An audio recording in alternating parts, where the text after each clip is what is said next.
জানেন কি আঙ্গুর গাছে কেন শয়তান তিনবার পানি দিয়েছিল?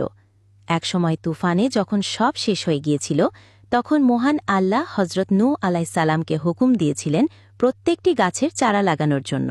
যখন নূহ আলাইসাল্লাম চারা লাগাতে শুরু করলেন, তখন শয়তান আঙ্গুরের চারা চুরি করে নিয়ে গিয়েছিল। সব গাছ লাগানোর পর নূহ আলাইসাল্লাম আঙ্গুরের গাছটি খুঁজতে শুরু করেন। তখন আল্লাহ জানিয়ে দিলেন যে আঙ্গুরের গাছ শয়তান চুরি করে নিয়ে গেছে এবং গাছটি তার কাছ থেকে নিয়ে আসার হুকুম দিয়েছিলেন। হজরত নূহ আলাইসাল্লাম শয়তানের কাছে গিয়ে গাছ ফেরত চাইলে শয়তান বলল, একটি শর্তে গাছটি ফিরিয়ে দিতে পারি। শর্তটি হল, আপনি আঙ্গুর গাছে একবার পানি দিবেন আর আমি দিব 3 বার। নূহ আলাইসাল্লাম সেই শর্তে রাজি হয়ে গেলেন এবং শর্তমতো তিনি একবার পানি দিলেন। শয়তান 3 বার পানি দিল। এজন্য আঙ্গুরে যে মিষ্টি ভাব আছে তা নূহ আলাইসাল্লামের একবার পানি দেওয়ার বরকত।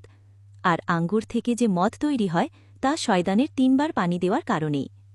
মহান আল্লাহ আমাদের সকলকে হারাম পানীয় থেকে দূরে থাকার তৌফিক দান করুন। আমিন।